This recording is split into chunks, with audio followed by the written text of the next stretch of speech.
Boa tarde, pessoal. Meu nome é Felipe, trabalho na Expert System, sou desenvolvedor pleno, agora trabalho com sistemas ERP para web. Trabalho nessa área de web há 6 anos e hoje eu vou estar falando para vocês sobre as novidades que o Visual Studio vai trazendo para o desenvolvimento web. O que ele está oferecendo de novo para quem vai começar ou para quem já trabalha com web.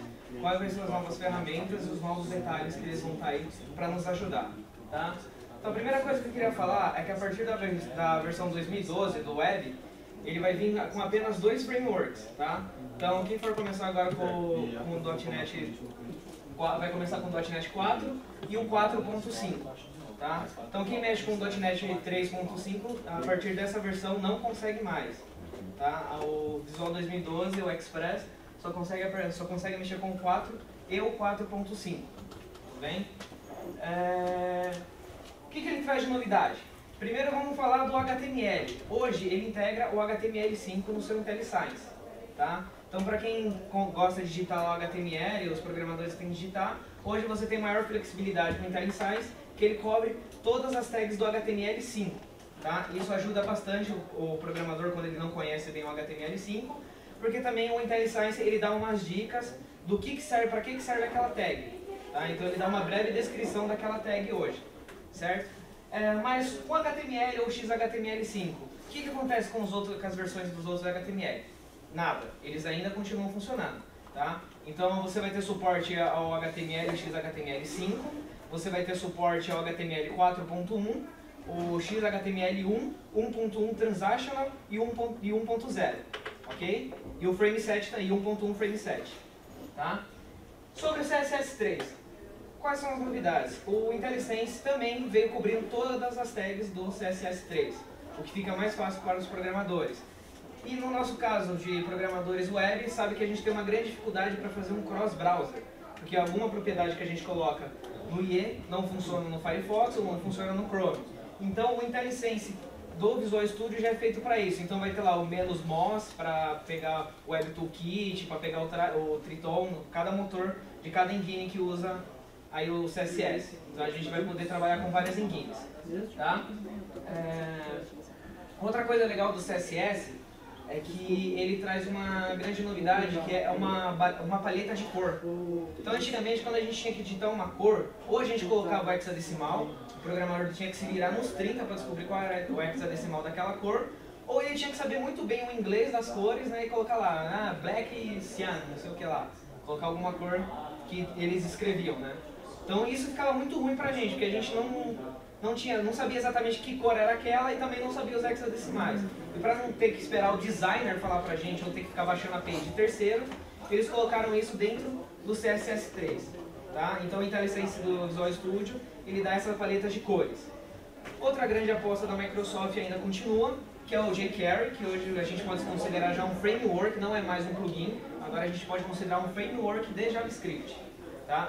O JavaScript, o jQuery começou como um plugin, né? Então a gente usava para fazer algumas coisinhas básicas, mas a gente viu o grande potencial que o jQuery tem e hoje a gente fez uma biblioteca de jQuery. E a Microsoft tem apostado bastante no jQuery porque ela oferece ao usuário uma experiência rica, uma experiência bem interativa, que traz muitas novidades para o usuário. Que nem agora a gente pode dar aquele drag and drop mais fácil para o usuário, deixa mais atrativo o drag and drop, que nem... Como que é legal você entrar, vamos supor, na Submarino, pegar lá seu ícone, o seu produto e arrastar para a cesta de compra. Não é mais fácil do que você apertar e colocar lá ADD no meu carrinho, tipo esperar abrir a página para ler. Muito chato, né?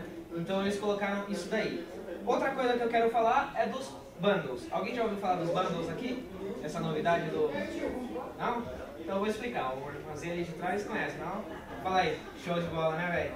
Nossa! O que acontece? Quem já viu como que funciona uma requisição de web? Como que você sabe, como que o navegador faz a requisição de web? Como que ele baixa? Alguém sabe? Tempo. Não, tô brincando. O que acontece? Quando você entra na internet, o navegador ele baixa arquivo por arquivo daquela página. Então você vai entrar lá, ele vai procurar lá, imagem logo, aí ele vai baixar a imagem logo, JavaScript tal, vai baixar o JavaScript tal, então ele baixa arquivo por arquivo. Qual que é a desvantagem nisso? Muitos navegadores hoje têm um limite de download por página. Eles colocam numa fila, então é uma fila de 6 arquivos. Baixou 6 arquivos, ele coloca mais 6, até completar o download inteiro da página para exibir para o usuário. Isso demora, não demora? Quem gosta de ficar aqui na internet esperando a página abrir lá? Ah, também não gosta. Então é o seguinte, isso é muito chato, atrapalha. Então o que a gente usa? A gente usa os bundles para fazer isso. Mas tá bom, você está falando que os bundles, o que é os bundles?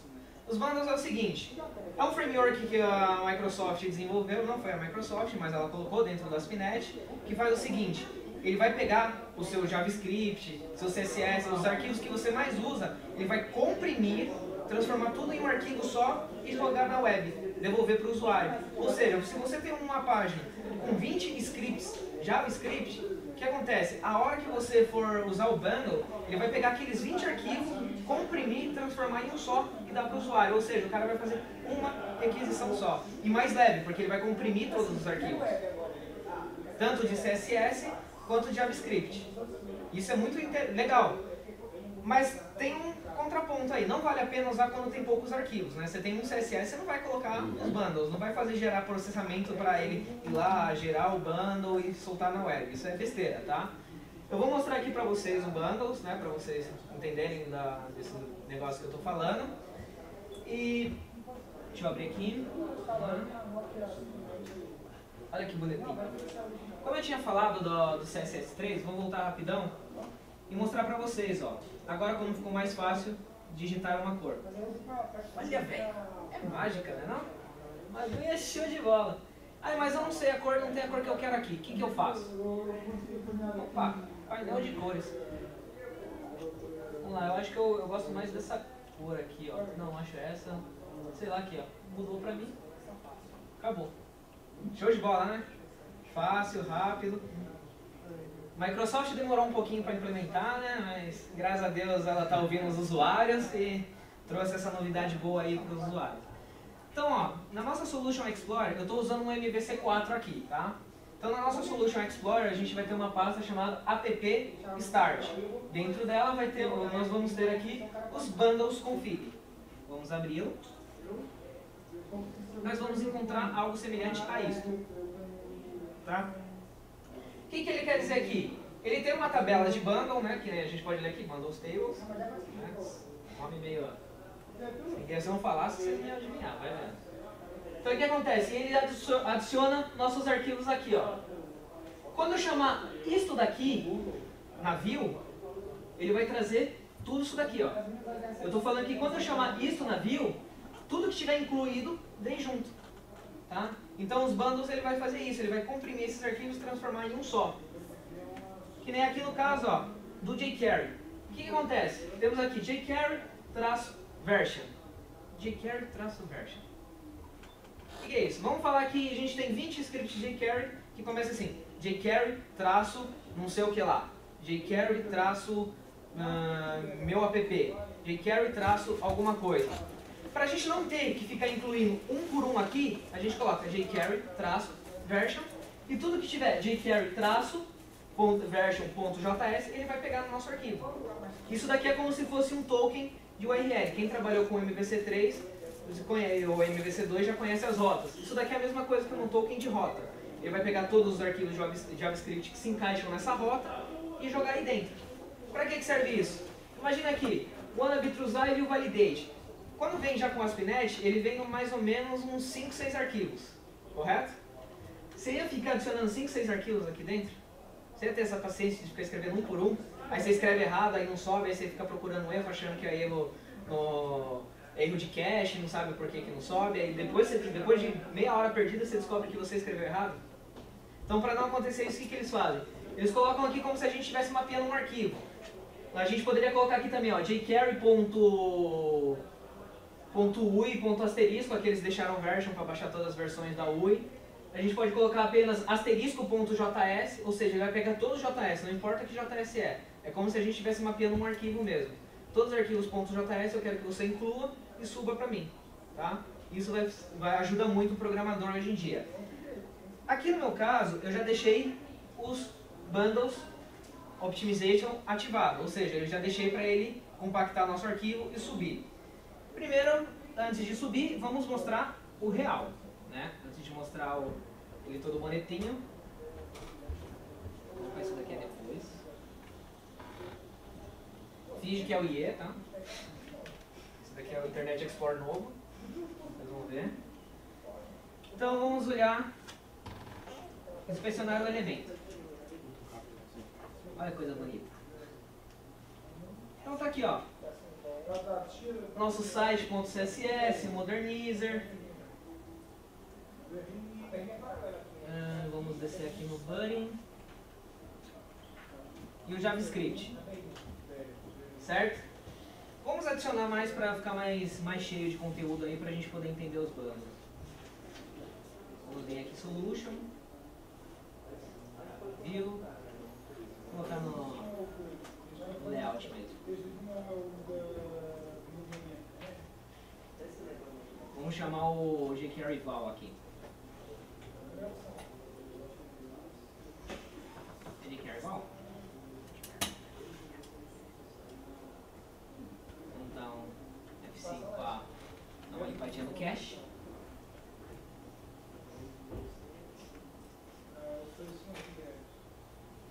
Ah lá, ele trouxe todos os meus arquivos. Lembra que estava Anabitrusive asterisco? Ah lá, ele pegou Anabitrusive e Ajax. Viu? A gente não precisou escrever tudo.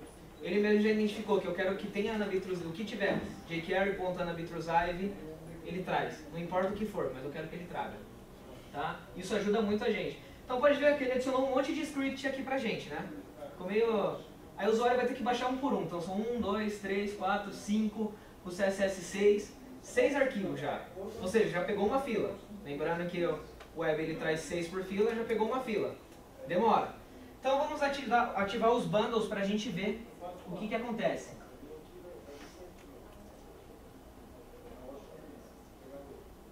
Mania de programador de mesma execução tentar mudar, né? É falar que vocês nunca fizeram isso. Duvido.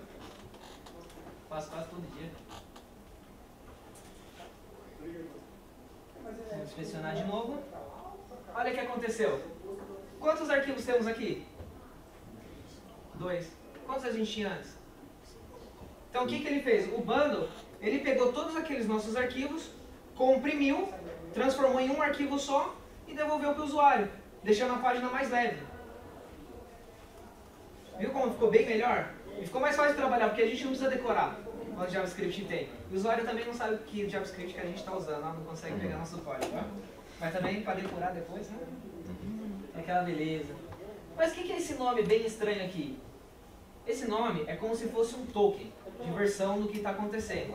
Porque direto a gente atualiza o JavaScript, né? Mudou o HTML, tem que atualizar o JavaScript caso a gente estiver usando alguma tag. Então é exatamente isso que acontece aqui. Isso daqui é para a gente saber a versão do nosso JavaScript no servidor. Então ele vai mandar esse token de volta, vai bater no servidor, o servidor vai falar, olha, o seu está desatualizado, tira esse da sua página e coloca esse. Ou senão ele vai falar, olha, não, é o mesmo que eu tenho aqui, guarda aí, nem vou devolver. Então o negócio fica em cache. Melhor ainda, né? Porque agora o usuário não precisa baixar de novo. Que nem toda vez que a gente dava 5 ele baixava de novo. Agora não baixa mais. Tá? Então os bundles eles veio para isso, para nos ajudar. Porém ele só está disponível na versão do ASP.NET Web Forms e do MVC4. No MVC3 não tem, tá? Mas há como colocar. Existem APIs aí por fora que já fazem isso, que nem o Kenpo. Quem conhece, o Ken do UI, conhece outros frameworks aí, eles ajudam a fazer isso no .NET e MVC3. Tá? Certo. E quais são as principais tecnologias que estão aqui dentro? As principais, tá? Não é que está faltando, são as mais usadas. A gente vai ter agora somente o MVC3 e o MVC4. Ok? Então nós só vamos ter essas duas versões de MVC. Quem trabalha com as outras versões não vai ser mais possível trabalhar dentro do ForWeb 2012. Temos o ASP.NET Web Forms, tá? Para quem ainda gosta de trabalhar com Web Forms, que é uma plataforma muito rígida ainda e bastante usada, ainda continua. Silverlight para web, a gente ainda continua usando, tá? E o WCF. Também a gente só vai conseguir criar o serviço.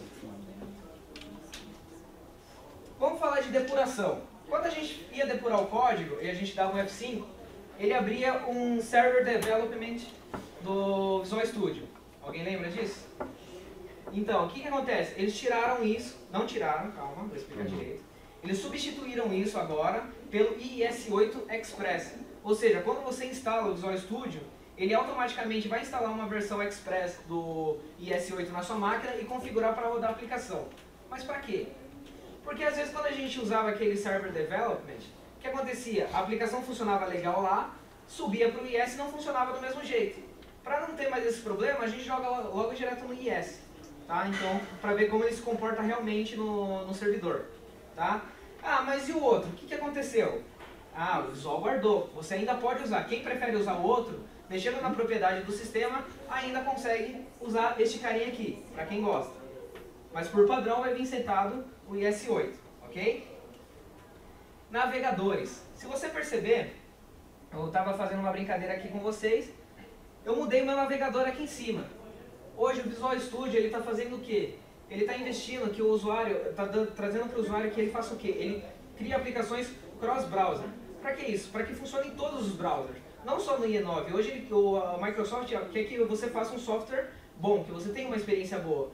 Então ele pega todos os navegadores configurados na sua máquina, ele instancia aqui no Visual Studio e quando você quiser usar algum deles para depurar sua aplicação, você pode escolher o qual você mais gosta ou o qual você quer testar naquela hora e dar um play, em vez de ter que ficar abrindo um para esperar abrir, para colar o URL para abrir no outro. Então isso ajuda muito hoje em dia. Também temos um carinha aqui que eu vou falar, que é o Page Inspector. O que ele faz isso? Ele cria uma instância do IE9 dentro do seu Visual Studio e como se fosse um depurador estilo Firebug. Só que o que é o legal daqui do Page Inspector? Sabia que você pode saber exatamente em que view que o programador colocou aquele código?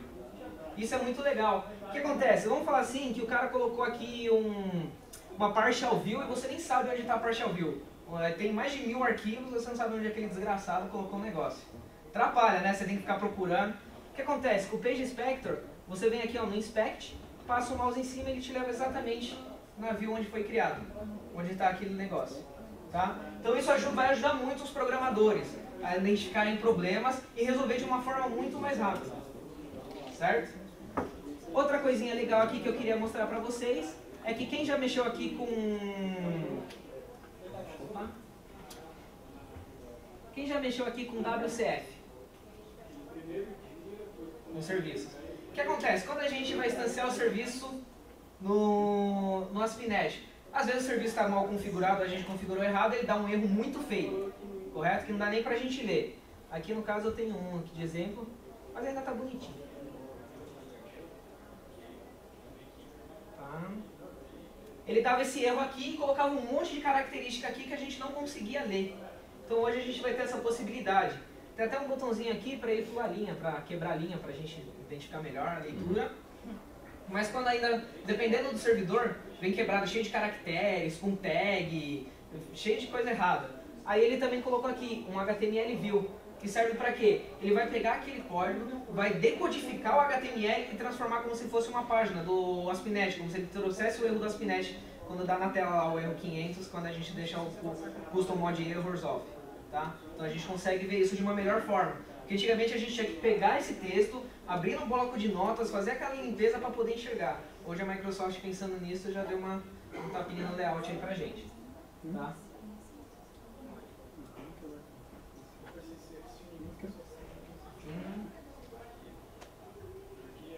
Testes unitários. Hoje o mercado está começando a trabalhar mais com testes, né? Muitas pessoas hoje trabalham com testes unitários. No Visual Studio 2010, quem já trabalhou com teste sabe que aquele teste em results é muito feio. Eu não vou mentir, eu acho muito feio aquele negócio lá. Que mostra os erros e ainda você tem que dar um clique para ele abrir uma outra página para mostrar qual é o erro. Isso atrapalhava muito.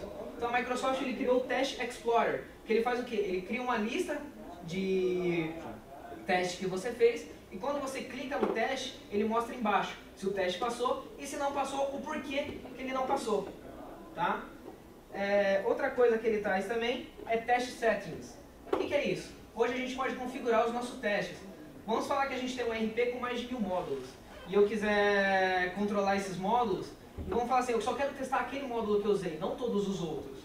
Então eu vou rodar e vai rodar todos os outros? Não, com o teste settings, a gente consegue criar configurações para cada módulo e rodar só aquelas configurações, ou seja, só daquele módulo, o que ajuda bastante. Tá? Outra coisa legal que ele colocou aqui é o Run Testes. O Run Test já existia, tá? Não é que ele colocou, ele adicionou mais funções. Antigamente você só conseguia rodar testes que você selecionou e todos os testes. Hoje você pode rodar os testes que foram feitos, mas não foram testados. Hoje você pode rodar os testes que não passaram, apenas os que passaram, ou os testes anteriores. Não tem mais essa opção em vez de ficar rodando todos os testes. Então você pode escolher, vou rodar apenas o que não passou. Ah não, vou rodar só os que passaram. Ah não, vou rodar os que eu fiz agora, mas ainda não testei. Tá? Então e testar todos de novo. Ou um teste anterior que eu fiz. Então a gente pode fazer isso. E continua o debug. Para quem quiser testar, ver por que o erro nosso teste está com erro, a gente usa o debug para fazer isso. Tá? Outra coisa legal, quem já ouviu falar de Web Config Transforms aqui? Não é Transformers do Optimus Prime, não, do Bumblebee, os caras tipo, viram robôzão, não. Web Config Transforms é aqui. Vamos falar assim, quem já trabalhou com vários ambientes de desenvolvimento? Tipo produção, qualidade, chato, não é? Então o que acontece? Com o Web Config Transforms a gente consegue fazer o quê? Criar um Web Config para cada tipo de ambiente e quando a gente dá um build, dá um publish, a gente fala em qual ambiente que a gente quer dar um publish. E o que ele vai fazer? Ele vai pegar as configurações daquele Web Config e transformar no seu principal. Então você não vai precisar ficar mudando toda hora o Web Config. Você configura uma vez e ele automaticamente, em cada publish, ele pega as configurações do Web Config que você setou como principal para aquele ambiente e joga como principal. Vamos ver um exemplo? Temos aqui uma aplicação que eu fiz, que ele tem 4 tipos de ambiente. 3, porque eu não salvei um. Tem 3 tipos de ambiente. Eu tenho um ambiente de teste, o meu debug, meu ambiente de produção e meu ambiente final, de distribuição. Como que eu posso fazer isso? O que acontece? Para cada um eu vou ter um SQL Server diferente, correto? Então eu tenho aqui no meu Web Config raiz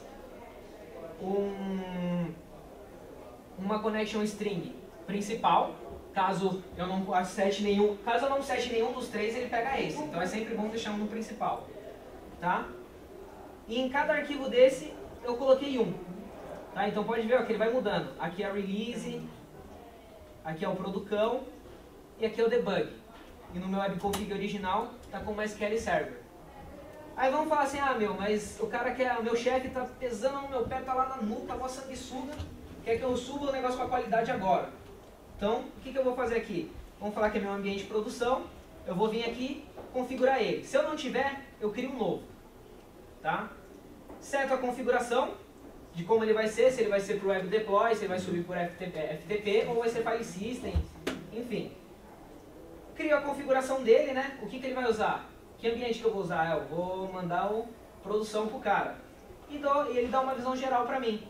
Aí eu venho aqui e dou um publish. Aí ele vai publicar meu arquivo aqui bonitinho. Aí vamos dar uma olhada aqui no desktop. Web config. E olha o que subiu no lugar lá do produção. Ele pegou as configurações do meu web config e jogou aí dentro.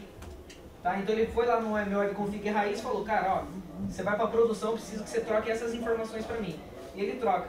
Então o Web Config Transforms ele serve para isso, para ajudar programadores a criar vários ambientes diferentes para ele poder testar, sem ter que ficar reutilizando.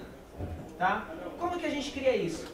Na parte de build aqui, a gente vem em Configuration Manager, aí aqui no Active Solution Configuration, a gente coloca um new e dá um nome, e vê em qual que ele se baseia. Se ele vai se basear em qual Web Config, eu posso escolher o Web Config para ele se basear. Eu quero que ele me baseie no debug.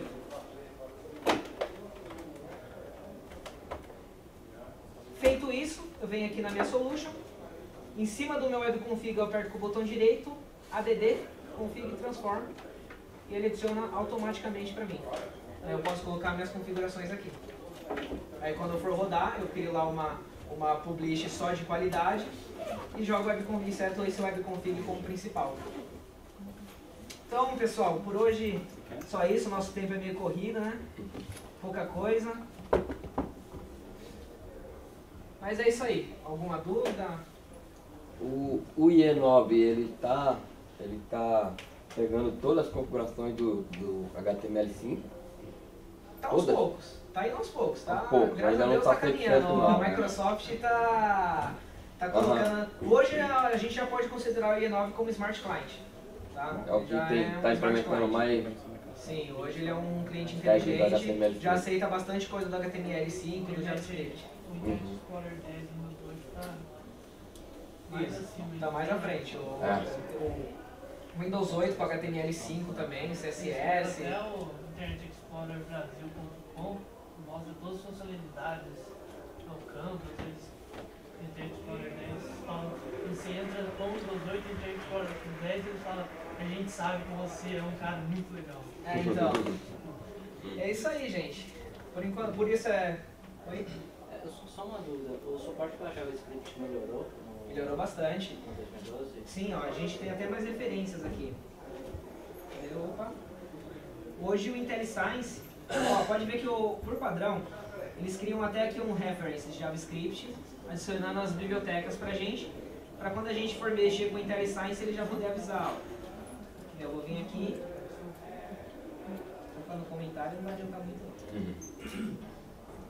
Olha lá, ó. Vou criar aqui assim. Ele já vai dando até a descrição, isso daqui faz isso.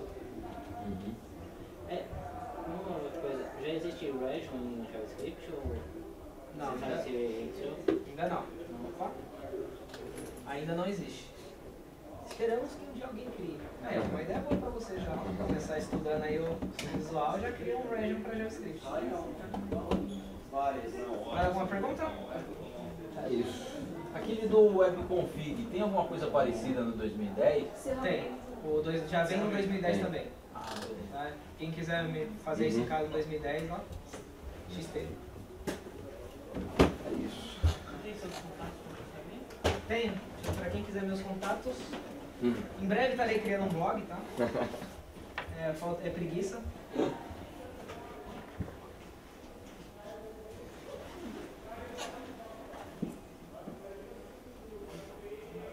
Gmail, tem Outlook. Tenho também, ó, se quiser. Ó, o Outlook é só fazer isso daqui, ó. Você vê como meus e-mails são tudo difícil. Opa.